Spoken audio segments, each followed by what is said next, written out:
विपक्ष भले ही कितनी भी आलोचना करते रहे, लेकिन मोदी है तो मुमकिन है वाकई कई बार सच हो जाता है, भले उसमें लंबा टाइम लग जाए। जैसे एक बात है, मोदी जी ने कहा था कि अच्छे दिन आएंगे, और इस बात को 11 साल लग गए, लेकिन अच्छे दिन आए। मोदी है तो मुमकिन है। अब बात कहोगे मैं किस बारे में बात कर रहा हूँ, बाकी क्योंकि विपक्ष वाले टूट पड़ते हैं कि कौन से अच्छे दिन आए, ट्रंप ने ये कर दिया, टैरिफ लगा दिया, ये कर दिया, वो कर दिया, डेड इकोनॉमी हो गई। हमारे नेता प्रतिपक्ष तो डेड इकोनॉमी बता रहे हैं जैसे ट्रंप ने बताई थी, लेकिन मैं बात कर रहा हूँ जीएसटी रेटों की। देखिए, भले ही 11 साल लगे हो मोदी को अपना चुनावी वादा निभाने में, क्योंकि 11 साल पहले जब 2014 में नरेंद्र मोदी जो है वो अपने प्रधानमंत्री पद के लिए आए थे, तो उन्होंने एक वादा किया था, बीजेपी ने एक वादा किया था, अच्छे दिन आएंगे। बाकी का नहीं जानते, जैसे मैंने पहले ही कहा, लेकिन हाँ, कारों के मसले में, कारों के मैटर में आम आदमी के लिए, खास करके मध्यम वर्ग परिवार के लिए वाकई में अच्छे दिन आ गए हैं। क्योंकि इस पर जो जीएसटी का जो रेट है, वो 3 सितंबर को जो मीटिंग हुई है जीएसटी काउंसिल की, उसमें रेट घटा करके 28 से 18% कर दिया गया। और पहले भी 28 नहीं था, 31% था, क्योंकि जो 28% जीएसटी प्लस 3% सेस, हम दोनों को हटा करके जो सब 4 मीटर गाड़ियाँ हैं, जो मतलब कि पेट्रोल में 1200 सीसी से कम का जिनका इंजन है 1200 सीसी या उससे कम, और डीजल में 1500 सीसी या उससे कम, सब 4 मीटर गाड़ियाँ, उनमें ज़्यादातर गाड़ियाँ उसमें आ जाती हैं, जो मिडिल क्लास की बिक्री और इंडिया की जो टॉप सेलिंग कारें ज़्यादातर उसमें आ जाती हैं।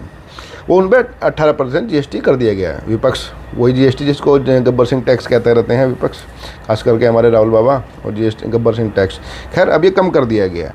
अब इसका कम करने का फ़ायदा क्या होगा? देखिए, कम तो बाकी और चीज़ों पे भी हुआ है, लेकिन आपको महसूस नहीं होगा, दिखाई नहीं देगा, क्योंकि एमआरपी चीज़ों की कम हो जाएगी, वो आपको 2 रुपये, 1.5 रुपये, 25 पैसे वो कम होंगे, तो फ़र्क नहीं पड़ेगा।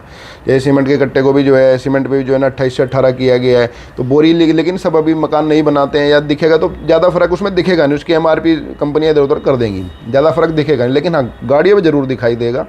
अब जैसे मैं आपको बताऊं, ये जो नवरात्रों में, पहले नवरात्रे जब शुरू होंगे 22 सितंबर से, माता रानी की कृपा से जो भी अपनी गाड़ी लेने जा रहे हैं उनको काफ़ी फ़ायदा मिलेगा। जैसे मैं आपको बताऊं, मारुति की सबसे हिट गाड़ी है स्विफ्ट। इस स्विफ्ट पे जो 31% से 28% जीएसटी, 3% का सेस को हटा करके जो 18% किया गया है, उसके एक्स शोरूम प्राइस पे कम से कम आपको 60,000 रुपये की छूट मिलेगी।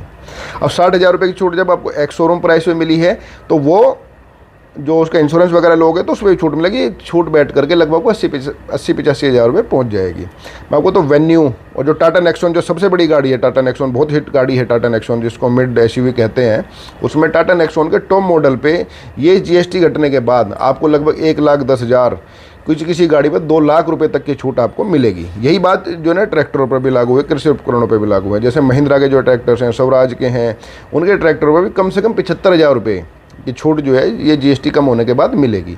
अब ये छूट तो मिलने जा रही है, 22 सितंबर से मिलेगी, लेकिन इसमें एक झोल है।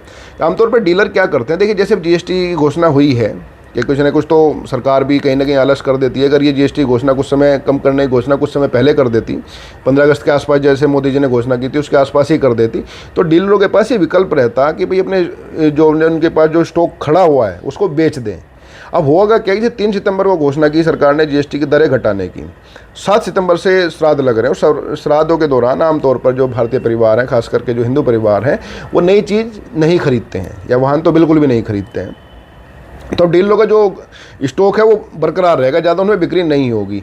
अब 22 सितंबर जो पहला नवरात्रा है, उस दिन से ये छूट लागू होने जा रही है, जीएसटी घटने जा रही है। तो अब डीलर जो है ना किसी न किसी तिकड़म लगा करके, क्योंकि जीएसटी उनकी जो परचेज है वो पुराने रेटों पे की हुई है डीलर ने। हालांकि डीलर माल बहुत कमाते हैं, तो इस पर उनको दया मत करना कि उन्हें बार्गेनिंग अच्छी करना कि भाई उनका नुकसान कुछ नहीं है, वो आपसे भी कमाते हैं, फिर सर्विस में कमाते हैं, बहुत मोटी कमाई होती है डीलर की।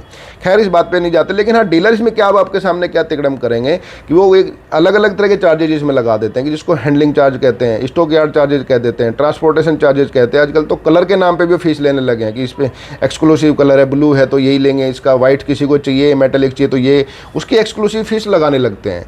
हालांकि ये एंटी प्रॉफिटिंग रूल के तहत आती है, कोई शिकायत करेगा तो नहीं ले पाएंगे, लेकिन डीलर इतने चालाक होते हैं और आम आदमी के पास इतना समय नहीं होता वो बार्गेनिंग करते हो, श्रम भी करता है। तो आप लोगों को ये देखना है कि जो भी गाड़ी खरीदने जा रहे हैं 22 सितंबर से, छूट का जो भरपूर लाभ लें, क्योंकि ऐसा ना हो कि उस पर डीलर, सरकार ने तो आपको छूट दे दी, मोदी जी ने तो जो है 31 से घटाकर टैक्स 18% कर दिया गाड़ियों पे। 31 पे कन्फ्यूज मत होना, 28% जीएसटी प्लस 3% सेस, तो उसको घटाकर 18% कर दिया गया है। तो आपको जो है गाड़ी पे छूट मिलेगी, भारी भरकम छूट मिलेगी। ऐसा नहीं कि जो बड़ी गाड़ियाँ उन पर छूट नहीं गई, जैसे महिंद्रा की जिन पर जलवा है, जिन गाड़ियों का थार है और ये स्कॉर्पियो है, फॉर्चूनर है, इस तरह की जो गाड़ी है, सफारी है, टाटा की, इन पर छूट नहीं मिलेगी। छूट उन पर भी मिलेगी, उन पर हालांकि जीएसटी ज़्यादा है, जीएसटी 28 है, लेकिन क्योंकि उनकी कीमत इतनी ज़्यादा है तो उनमें छूट घटा करे, सेस घटाने से भी जो है और कम करने से तब भी उन पर छूट 2-2 लाख की बैठ रही है, क्योंकि उनकी कीमत पहले एक शोरूम प्राइस उनका ज़्यादा है। तो बड़ी जो गाड़ी खरीदने हैं उनको 2-2.5 लाख तक की छूट है, जो मतलब कि एसयूवी जिसको एक्चुअल में एसयूवी कहा जाता है उनको 2 लाख रुपए तक की बचत होगी। और जो मिड साइज की एसयूवी खरीद रहे हैं, मतलब कि जो सब 4 मीटर वाली एसयूवी, जिसमें बता आपको मैंने प्रसिद्ध गाड़ी का नाम लिया, टाटा नेक्सॉन है, वेन्यू है, इनको आपको 1.5 लाख रुपए तक की छूट मिलेगी, बशर्ते कि डीलर आपकी छूट चुरा ना ले और आप डीलर से अपना हक ले पाएँ। और इसके बारे में कि हम मदद कैसे कर सकते हैं, जैसे 22 सितंबर होंगे, आप इस चैनल पे जब आएंगे तो मैं आपको पूरी एक लिस्ट दे दूंगा, उसमें किस गाड़ी पे कितनी छूट सरकार के हिसाब से एक शोरूम पे हुई है, उसके हिसाब से फिर आप डीलर से बार्गेन कर सकते हैं। और बार्गेनिंग करने के बाद अगर कोई डीलर फिर भी नहीं मानता है, कुछ आपसे नाजायज़ मांग करता है, जैसे मैं आपको बताऊं स्टॉक यार्ड फीस बहुत सारे डीलर नहीं ले सकते। कुछ एक डीलर को जो है उनकी वो परमिशन ली हुई है, उन्होंने किसी तरीके से एक आरटीओ में एक रूल में कमजोरी है, उसका फ़ायदा उठाया हुआ है, लेकिन डायरेक्टली स्टॉक यार्ड फीस वो भी नहीं ले सकते, हैंडलिंग फ़ीस नहीं ले सकते। जो वो इस तरह की अगर कोई फीस फिर भी आपसे मांगता है तो इसमें भी हम आपकी मदद करेंगे। बाकी तब तक के लिए जय श्री राम, और आप अपनी गाड़ी खरीदें, ईश्वर आपको और अच्छी गाड़ियाँ दें, शुभकामनाएं नवरात्रों की। और जो मोदी जी ने जो जीएसटी की छूट दी है, इसका लाभ सभी को मिले, डीलर आपका लाभ ना ले पाए, इसी कामना के साथ नमस्कार।